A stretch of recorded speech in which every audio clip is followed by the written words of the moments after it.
this weekend, which is the Wallabies versus the Pumas. And yeah, this is another interesting game, to be honest, slightly overshadowed by the sheer pageantry of the 100th test between the All Blacks and the Boks.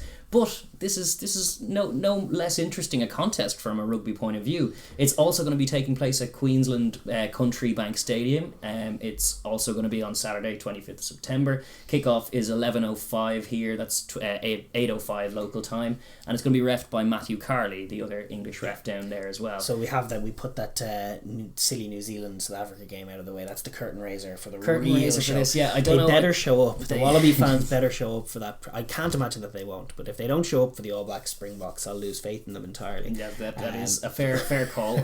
Just in terms of ARs, we have Jaco Piper and Nick Berry on the sideline, and Brett Cronin in as TMO for this one. And yeah, just in terms of colour for the game, we've the two sides have met 34 times in total. The Wallabies have won 25 of those, Argentina 6, and 3 matches have ended in a draw. However, more interestingly and prevalently, 2 of those draws came last year, as you may remember, in the Tri-Nations. It was a 15-all and a 16-all draw when last these two sides met last year. Yeah. So guaranteed more points this year. I would imagine so. I think I would imagine more points from both of these sides, just given what we're seeing. The Puma Trophy was established in 2000. It's on the line. It's the perpetual trophy between these two. It was established in 2000. So too is that Ransbury Shield. That's right. Yeah, if Pumas the could be world champions. Yes, they can get the lineal world championship in the books. The last Pumas win came, or their last win came in 2018 on Australian soil. Not at this stadium, at the Robina Stadium, but they only have to go back as far as 2018 for success against this Wallaby, or against a Wallaby side. But it is in terms of colour, they're two very different sides right now. Dave Rennie's Wallabies playing a different game from what they were, and similarly Ledesma's Pumas looking unrecognisable from that 2018 team anyway, in terms of what they're bringing to the game and what their main assets are. Yeah, there's no doubt that you speak the truth. They're at different ebbs. The Wallabies are flying high. The Pumas are a little bit rocked. They've had a rough time of it. They hadn't evolved their game up until last week. That's true. And we'll take a look now at the two squads, starting with the hosts, the Wallabies. They've stuck with Tupou at tight head, which I love. They've got Fahanga and Slipper in there with them. They've stuck with Rodda and Phillip, gone with continuity. Yeah. They have brought in Robert Leota at 6 in the back row with Hooper and Valentini, so they've thrown that curveball in there and kept basically gotten rid of Lockie Swinton reasonably and kept Samu on the bench. I don't know if Swinton is injured or sighted or otherwise, but it was what we were calling for anyway. He was the one blemish on an otherwise perfect pack performance was his very, very reckless shot that could have seen red in another universe. With another ref, it could easily have been a red card. So, and it's not the first time he's done that. He's a little bit of a bull out there for them. Yeah, no, I'm personally fine with seeing him go. I think he costs them more than how good Samu's been off the bench. That's probably the impact they want to keep. So you get Leona straight in there, and you still have Samu to spring from the bench. So yeah, 100%. And their backline, they've gone with solidity, consistency. Obviously, they have that experienced halfback partnership, Nick White and Quade Cooper, who've traded out for the young Charges towards the tail end of this campaign with great success. Karevi and Nikitau forming a lightning dynamic centre partnership. Awesome. And then Corin Betty, Kellaway, who's been stellar. Kellaway on both sides of the ball. He's been great. And he was a great season that with the Rebels that saw him in there on form, and he's grabbed that jersey. Much like Tom Wright last year, he's been kind of the Tom Wright of this year in terms of coming in there and flying high. And obviously Tom Banks' injury paves the way for Reece Hodge to take the fullback jersey. There was a little talk that JOC was going to take that jersey. JOC is back. He's on the bench, covering 10 allegedly, but just covering a range of positions, along with Pataya and Tate McDermott covering the backline. I think it's a fairly versatile backline cover, because Pataya and O'Connor, between the two of them, they can cover every position. So very, very good impact out there on the backline. What about the forward replacements? They still have your man Tom Robertson, who they didn't trust with any minutes last week. We might expect another 80-minute show from Tupou or close to. They do have Darcy Swain and Samu as great impact, along with Angus Bell, who's their number one loosehead. Coming in off the bench is no bad thing. and Kaitu'u again on the bench covering hooker. There you go. A good team for the Wallabies. Argentina then have gone with Gigana Montoya and Medrano, similar, same front row. Alemano and La Vanini make up the second row partnership this week. There. Gonzalez, or that's Juan Martin Gonzalez, Kramer and Matera rocking the number 8 jersey again, as he had done. I don't know if he'll be in a scrum cap as he was last week, but he'll be out there. And the back line, same as reward the form with some continuity. We have Bertranou and Carreras retains his 10 jersey. Then you have in the centres Chocobaras and Sinti, much like last week, and Boffelli on one wing, Cordero on the other, with Malia at fullback. So it's actually pretty similar team in terms of what they've named as well. And then on the bench, who we got? They got a number of different options. They got another Carreras covering the back three, Mateo Carreras. They got Miotti covering 10, Gonzalo Garcia covering 9, Guido Petty's in there covering in the pack, and then the lesser experienced front row cover Cecino, Martinez and Pierretto, who hopefully can step up, and Joaquin Oviedo covering back row, who's not a man I'm overly familiar with, I must say. Covering number 8. Perpignan, there you go. And yet he's not in the top couture playing right now, even though Facundo Issa was busy scoring tries against Stade Francais last week. Yeah, it's a funny one. But I must say, listen, I'm way higher up on the Pumas than I was a week ago because they showed a bit of ball. Carreras at 10 was a revelation. Boffelli out there looking good. They identified what was going wrong. I mean, they were a team that was 100% defence, and the folly of it was revealed in ugly fashion in that 39-0 drubbing against the All Blacks, and it seems to have sunk in with Ledesma. They seem to have changed. I like Matera at 8. It gives them a footballing dimension. They just have a lot more on offense with the bodies they have out there. They have guys who are offensive minded. Chocobaras is one, like his primary thought is an offensive one. Now they have Carreras in there at 10, who's also built that way, wants to run the ball. That's where his head's at. He's a fullback / wing, and when he gets on the ball, he wants to run it. There's a bit of positivity in there from a Pumas point of view. I like the makeup of their squad, and I think it's going to make for a fun, open matchup. Yeah, indeed. We're going to do as we always do, just preview the game from both sides' point of view and look at their winning conditions for the contest. And we're going to start with the hosts, which is the Wallabies, correctly this week because they are at home. They'll be absolutely brimming with confidence, buzzing as only they can in terms of just waxing lyrical about their team and their coach and their pedigree right now, having rightly so, because they just beat the world champions back to back, and the second time was more emphatic than the first. They scored 4 tries against the Box last week, which was unprecedented in the Rassie Erasmus era in terms of scoring. Their offense is looking cleaner and cleaner every week. They're picking lines off each other. Karevi is a wonderful focal point in that regard. They've happened upon him because he was in there before, but when he got back from Japan, he became undeniable very quickly for them, which is nice to have headaches just clear up like that very instantly. I mean, and similarly Quaid. Quaid was a decision that could have backfired easily, and instead of that, it's been proven a revelation for them. They look very, very good right now. They look assured. I mean, the concern for them is what happened last year when they were wide and they were shut down by what is still a very game Pumas defense. The mission is patience, the All Blacks showed, and discipline, because they allowed those draws to happen through their own ill discipline, as well as being wide and being shut down predominantly. They'd also put themselves in the position to win those games and then managed to concede enough 3-pointers that the Argentinians could kick their way back into level pegging. So no repeat of that. It'll be fresh in their minds, in terms of it's a big ebb beating the world champions the way they did last week. Big emotional kind of charged thing. It'll be on Rennie and the coaching team to kind of bring them back down, remind them of what happened last year when they met these Pumas, and not be complacent. Don't be sleeping on the Pumas. No, they'll have to still be hungry. I mean, a lot of these guys are fresh. Nick White is relatively fresh. Quaid Cooper's quite fresh. Karevi again quite fresh. True. Coming in off that Japan game. Even Ikitau, he didn't get the same amount of minutes because of all that rotating that was going on in the midfield. There was Tamua Paisami one week and he was on the bench. They've managed to they're at a point at this moment in time where they're having solidity and consistency of selection, and they're not wearing their guys out too much, apart from obviously Hooper, who just puts in insane work every week regardless of circumstance. But they need to bring that same kind of energy they had against the Bok defence. The recipe is not dissimilar. It involves just a bit of footwork, a bit of chaos to break the line, and then just the line picking and the offensive instincts do the rest. And one offload can be enough to unstick a great defensive system. That's right, and they've been much more clinical in the last couple of weeks than they were against the likes of the All Blacks, and it was because like it's just a mindset thing. But once they break that line, thing as well, a little bit, somewhat. But like, I mean, the All Black Scramble D is good, but it's not as good as the Wallabies made it look. No, it's like, true. But the Wallabies just better. want to play high tempo stuff, and they revelled in being assured of their place as the quicker team on the pitch against the Springboks, and they'll be that way this time again with that forward pack the way it is for Argentina. Like the Wallabies will probably be the pacier side, and they'll be confident to throw the ball around and move it. They get swallowed up by the All Blacks in that game. They look a little bit more chaotic and frenetic, where the All Blacks look more assured, and it ends up painting an uglier picture than even the quality of what their play is. They just end up playing into the All Blacks' hands rather than their own. Whereas in this matchup, I think, as you said, they're not like the Argentinians aren't that dissimilar an outfit to the Springboks. So in terms of game plan,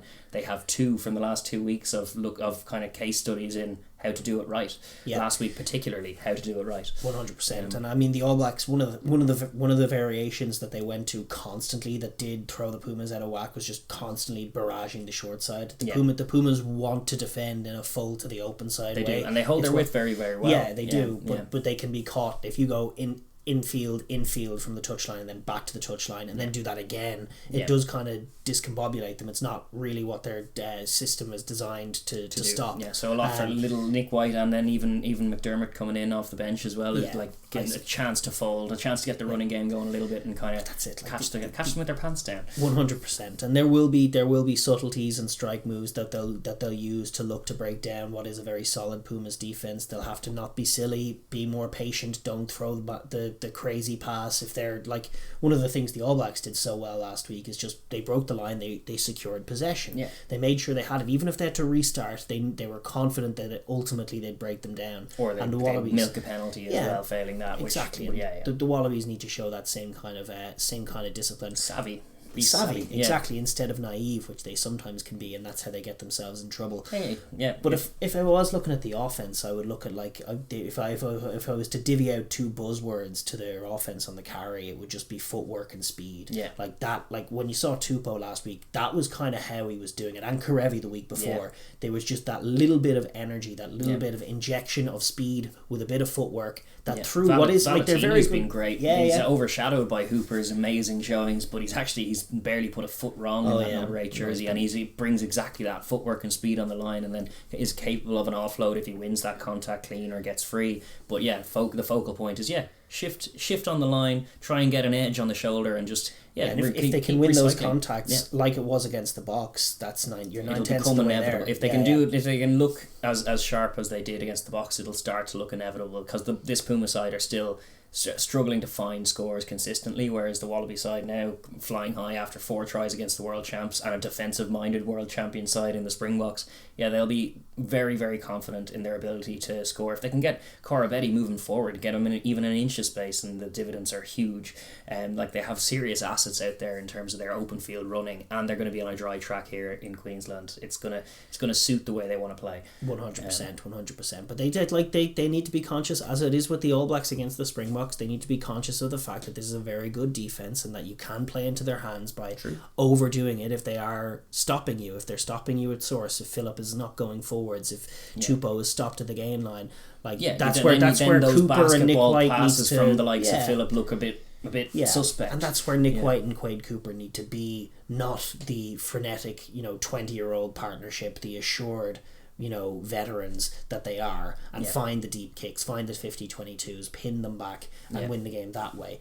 There are multiple ways that they can win this game. Their defence should be hungry to go to work on this Pumas attack, because it is a bit archaic. It's fledgling. Well, all they've done now is pick their faster guys and their younger guys to try and throw the ball around a bit more, and it is better, but it's unstructured to the point where a structured defence like they have should be confident of their ability to shut it up, and maybe even grab a few defensive tries from their attempts to play ball. Jackal steals Hooper should go to work. Turnover and transition will be key for them. Again, it's tempo is key. They are the quicker team on paper. They'll look to keep the pace high, try and run those Pumas ragged, run guys like Kramer around all day, guys like Alamano, guys like Lavanini, get them chasing shadows across the park, and then suddenly you might end up facing 14 men if they get a bit raggedy and throw a shot in there. That's their recipe. They will be confident, because just their capacity to score these days and their capacity to play good attacking footy will mean that even if they are down 3 or 6 or even more than that, more than the score, they have the capacity to get themselves back into that game with the crowd. Whereas if they can, conversely, if they can put scoreboard pressure on the Pumas, even 3-6-9, it's starting to look like a long way for this Puma side, because they aren't scoring the same way that these teams are. They take threes at every opportunity, which just limits their ability to score sevens, because they pass up so many opportunities to do that. Yeah. I do think the former game you described is the game I want to see. It's just from a mentality point of view. Their wins in the last couple of weeks were great. But I would like to see how this Wallaby team would deal with being behind against an Argentina team that was causing them problems. Yeah. And whether they've evolved in the past year beyond those sloppy performances that ended up in draws, and whether they could dig themselves out of against a really tough defense. Yeah, if they find themselves... That's the game I want to see. Yeah, if the Pumas arrive to the pitch and the Wallabies arrive a little complacent, having just downed the Springboks, then there's potential for that to happen. But I think they'll be confident in their ability to find scores this year. I think they're a different team from last year, and their rate of progression has been very good under Dave Rennie. They were a young side last year, and the Pumas, in great form in that Tri-Nations, did a number on them twice in terms of nicking those draws, and they were a little salty after it, because they kind of were scratching their head thinking they probably did deserve to win that game on balance of who played more footy, but they didn't, and they had only themselves to blame for that. So I think if they've taken the learnings from that at all, I think this year's Argentina probably aren't as good as that Argentina. No, they don't have the same scrum. They don't have the same scrum. Like, that's where Tupou starting at tight head and Bell to come on, but even Slipper, they should have a cut at these guys, and that would totally unsettle them, because a Ledesma team with no getting demolished at scrum time is a losing team. There's just no doubt about that. Yeah, no, it is true. Speaking of a Ledesma team, I guess, unless you have anything else on the Wallabies, the Pumas themselves do have inroads into this game. They will be gleaning confidence from those two draws we were citing, 15-all, 16-all, good scrappy defensive showings, gobbling up an over-ambitious young Wallaby side, treating them to big vicious hits, strong scrummaging, strong mauling, and just really be defensively abrasive and attritional, and then take your chances when they come. That's going to be their baseline start point, is try and bring that energy. It will be nice to see a bit more building on that offense, as we were saying last week. They did answer the call. They were more enthusiastic with ball in hand. Yeah, they brought a bit of structure, brought a bit of shape, showed some urgency, just some energy. On the ball. Yeah. It's a simple thing like that, and you want to see more building blocks. You want to see Cheika's fingerprints start to materialise on this back line in terms of a little bit of shape, a little bit of deception, particularly off set piece. I would love to see strike moves. I think they have the pace to do them. I think they have. There's no reason why not, the skill set, and I think it's one of the few against these regimented defences. It's one of the real inroads into being able to unpick them. Gee whiz! You saw some of the tries that were scored in that France Wallabies series off set piece. There were holes to be found. There were, Ultimately, Quade Cooper, as much as he's an old veteran, if you can isolate him off a set piece, off a scrum, you're going to find Carreras for him 1v1. If you can give him enough space, he'll try and do him. Yeah, exactly right. You want to try and create favourable matchups for your guys who are quick and are dangerous. Chocobaris and Carreras overloading Quade Cooper is a good recipe for this Argentina team. They need to try and find a little bit more on offense. Boffelli is still an assured presence in the backfield. They do need to try and find him. Carreras, I loved the instinct for the try to, if in doubt, kick crossfield to Boffelli. He'll probably win that battle. Boffelli called that very well. He's a leader out there, even from the wing, and he can be a difference maker for them. One of the things that I want to see them do is manage the field way better. Their defense is good, and they can't make it a trade-off where all of a sudden their defense isn't that. That was kind of the only problem last week, was that their defense wasn't as good. And it's I would love to see them have the defense as a building block and to be able to maintain that energy all the while expanding their game. But they just they don't need to be defending as much. That's the key thing. And their territory stats are almost worse than their possession stats. They spend the whole game in their own half. They do have a winger come fullback at 10, which possibly doesn't help. Isn't a great kicker himself in football, so they have to kick better. They're a footballing nation, for God's sake. They have to kick their way down the field. Give Chocobaris the ball, or someone do it on the front foot. Give Boffelli the ball. Even slot him in at 10 if you're going to put him in, and just kaboom yourself to the other end of the field, quick smart, and defend that way. Exactly. But be defending maybe in the opposition third or in the middle third. That's where you can milk a kickable penalty that you do to do. They definitely need a little bit more savvy in game management and just negotiating the field a bit better. Because you're right, that week 1 test, their first game against the All Blacks, was bizarre because like you'll never see a team defend as well against this All Black team as that showing, and yet they still ship loads of points because they just spent 90% of the game defending them. Yeah, and you just defending can't do their that. red zone. Yeah, in fact, and they for all that they like stuffed 10 would be certain tries, they still let in a load of other tries because you just can't do that. And the Wallabies are a similar equation in that way. They will find tries quickly if they're there. Corabetti will just take one instantly. Like, so the equation is similar. You're going to try and shut them down for large periods, but if you spend more than 60% of the game defending this team, they will find scores against you, and you're probably not going to be able to find enough scores to scrub them out on the scoreboard yourselves because you're a bit more meandering and a bit slower and more deliberate about the way you build a score. It would be nice to see a bit more game management, a bit more game control, and leaders. You have bookended, you have Montoya as captain, you have Matera as number 8 and a leader in that pack.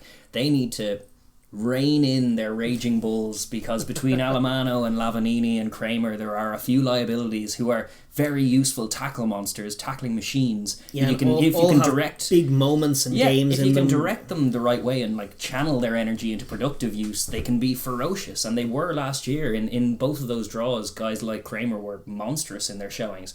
But you can't let them be unhinged, and because it only takes a moment to get a red card that can change a game. And both of those guys you mentioned, Montoya and Matera themselves, will need there's big some games. of the more they will need big games, but they're two of the more cerebral kind of thinkers in that pack. They're a little bit more. They are leaders. They're both good choices as captain and have been before. They need to be the calm in that chaos to all of those raging bulls either side of them. No question. But like from Matera's point of view, the work rate matchup against Michael Hooper, being able he tries to do a similar thing. He tries to have that energy. He's probably a little bit more physical and barrel chested, but he's nowhere near as cardio wise. I'm not even sure if he's more physical. Like Hooper's physicality is crazy for a man of his stature. So I like Hooper at the moment is unrivaled near enough in the back row.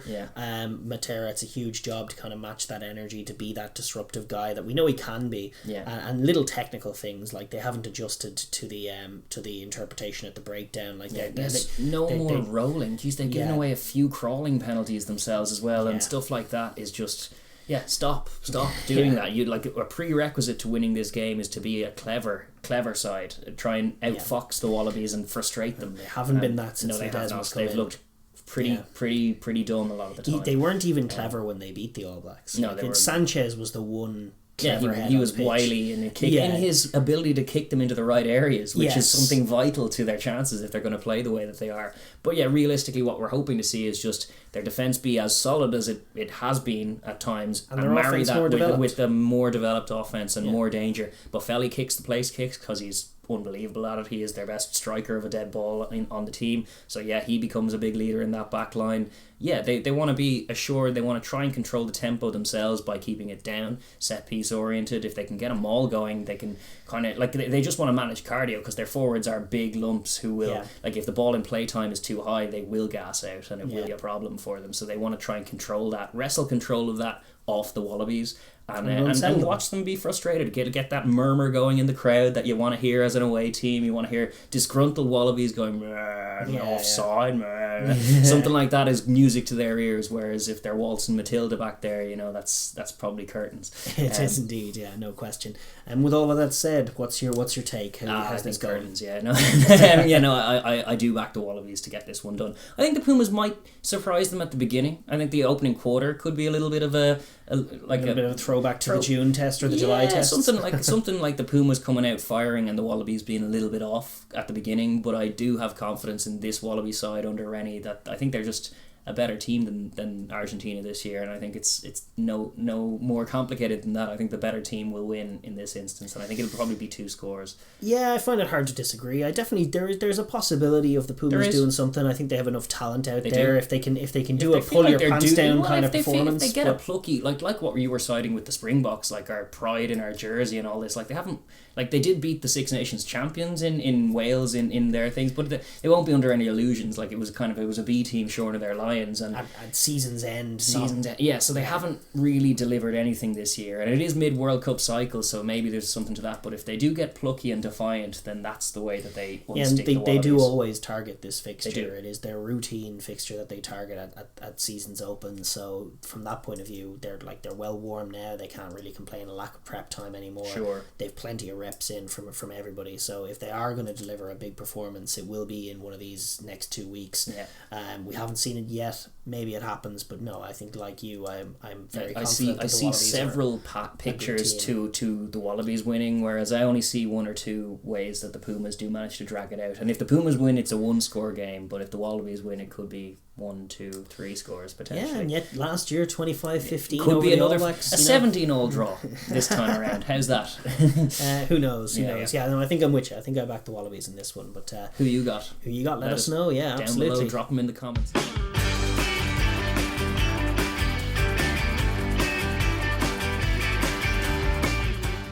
Thank you very much for watching that video. If you're new here, please do like and subscribe and ring the bell so you get notified when we upload again. But mainly, please drop a comment down below. We enjoy hearing your thoughts on it. Thanks.